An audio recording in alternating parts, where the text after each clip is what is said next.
Okay, so last night I had a vision after I posted.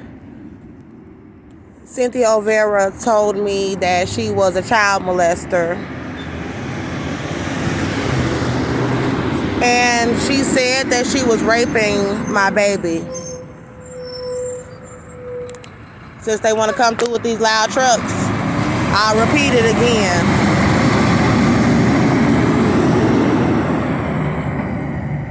Cynthia OLVERA told me that she was a child molester, and she said that she was raping my baby. So I put it under my description box under the video that I made about the CEO of Susan removing 2 YouTube channels with information about how this woman got my child, and with information about her son, Austin John MEADOR, my baby daddy, who was a convicted felon that was abusing me.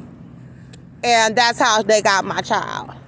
And then said they were raping him for protecting myself from Cynthia's son after he got out of prison, and she erased all of it.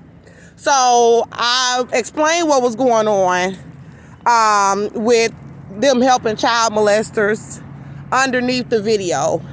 And my heart just went out, and I just put under the video, I said Cynthia OLVERA said that she was molesting, that she was a child molester, and that she was raping my baby. And I just went to sleep. I was like, I don't know what more can I say as a mother. No, I said, and there's nothing I can do about it. That's how I felt. But I said, well, all I can do is put under the description of this video about this lady removing this information that this woman who has my child is a child molester, and she told me that she was raping my baby. And so they got the men involved as pedophiles out here in Conroe following me around as I'm making this video. So hold on. So when I went to sleep, I had a vision, and in the vision it said I was in a courtroom, and my baby daddy was in there looking like a thug with some do-rag or something all on his head. And there were a bunch of other white men in there that were thugs. And they were all acting like they were there to support him because he got hurt for attacking me and my baby. And we were in Judge Tracy Gilbert's courtroom, but it was another courtroom setting. And Tracy Gilbert, it was his spirit, but the judge was like a younger white male that looked exactly like him, but he looked younger. And I said something about my baby daddy being a convicted felon, and like that he was dangerous. And then I told the judge, I said, they said they were raping him. They're raping him. And then the judge was like, he just got up and shrugged his shoulders. And then I said, oh, so if I have money, then you'll make them give him back? And then he was like, yeah, real cocky. And I said, oh, so you're saying that if I have money, that you'll make them give my baby back to me? He said, yeah.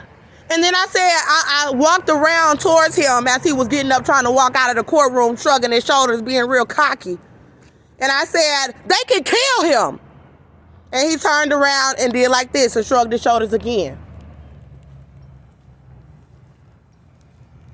And then I went outside, and I saw this obese white male who was like a lawyer or something, and he works in the courtroom. I seen him in the courtroom with Cynthia when I had CPS called over to her home while I was incarcerated for protecting myself from Austin, protecting myself and my son. And the judge we were in Tracy's courtroom, and I had somebody reported something about them molesting my child over there at her house in Magnolia, Texas, at Cynthia's house. And the male was like, this obese white male was like, no, it was some other kids that did something to him. He was like, it wasn't anybody else. It was some other kids that did it.